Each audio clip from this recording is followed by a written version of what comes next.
Mary stood at the viewport of the massive starship, her reflection ghostly against the backdrop of swirling nebulas. Her hands trembled as she touched the cold glass, watching her home planet shrink into a distant blue marble. Everything she'd known, everyone she'd loved, was disappearing behind her. And beside her, in the ceremonial chamber just beyond this corridor, waited Oreo, the alien warrior she'd been forced to marry.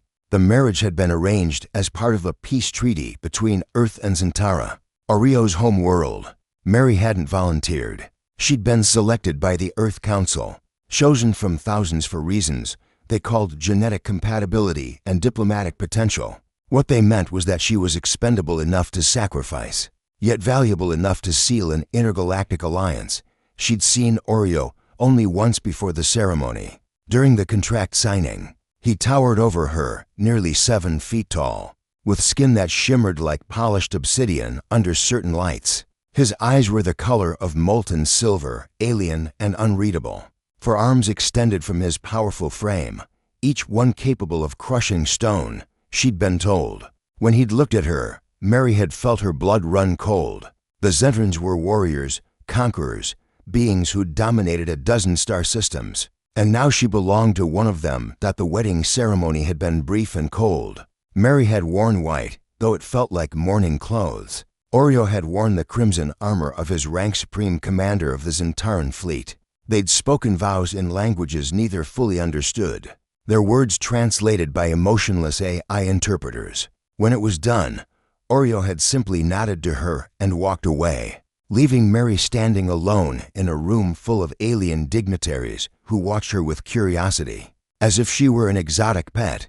Now, hours later, she was summoned to the Grand Hall. Her escort, a smaller Zentaran with kind eyes, had told her that Oreo wished to present his wedding gift. Mary's stomach churned. In Zentaran culture, she'd learned, wedding gifts were significant. They represented the husband's intentions, his vision for the marriage. She'd heard stories of Zentaran brides receiving weapons, territories, or slaves. What would a warrior like Oreo give to an unwilling human bride? The Grand Hall doors opened with a hiss, revealing a cavernous space filled with hundreds of Zentaran officials, military commanders, and nobles. At the center, on a raised platform, stood Oreo.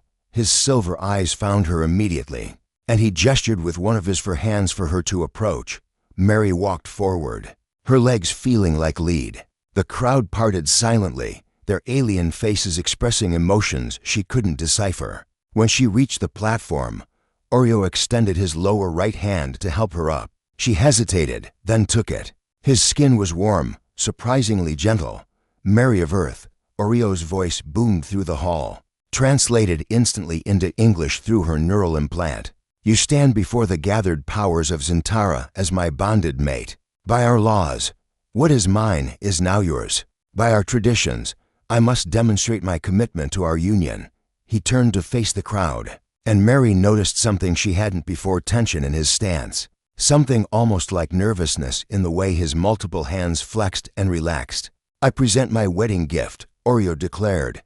To massive screens descended from the ceiling, displaying what appeared to be legal documents scrolling in both Zentaran script and English. Mary squinted at the text, trying to comprehend what she was seeing.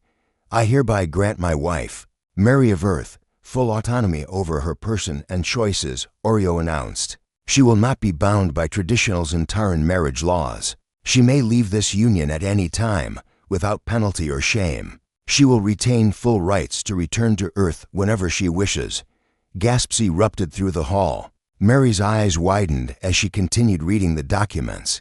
But Oreo wasn't finished. Furthermore, I transfer to her ownership of the Sanctuary Sector, a region of space containing 12 habitable planets currently under Zentaran protection. These worlds will become neutral territories, governed by a council of her choosing. No military vessels, Zentaran or otherwise, may enter without her explicit permission. The hall erupted into chaos. Angry voices shouted in Zentaran. Some delegates stormed out.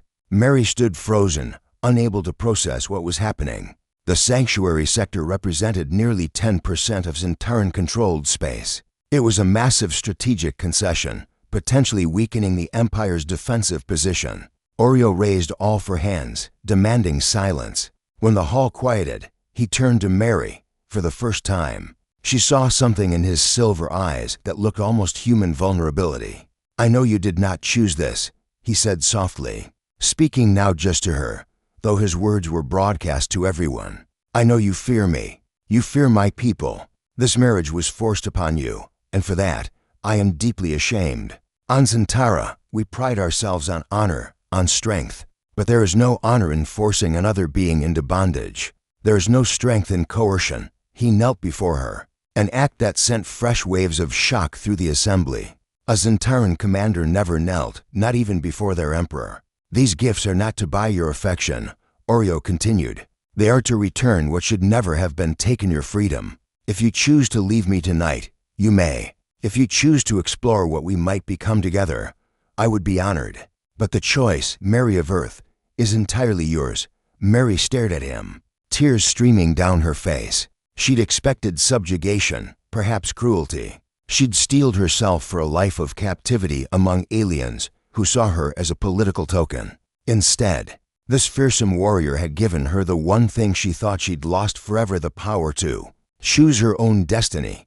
The ramifications rippled across the galaxy within hours. The Zentaran High Council convened an emergency session. Earth's diplomats scrambled to understand the political implications. 12 planets suddenly found themselves free from direct military governance. And in the halls of 100 alien civilizations, beings whispered about the Zentaran commander who'd shocked them all. As for Mary, she stood in that grand hall, looking into the silver eyes of her alien husband, and realized that perhaps fear had blinded her. Oreo hadn't given her territory or power for political gain. He'd given her something far more precious: respect. "I won't leave tonight," she whispered. And for the first time since the wedding, Oreo smiled.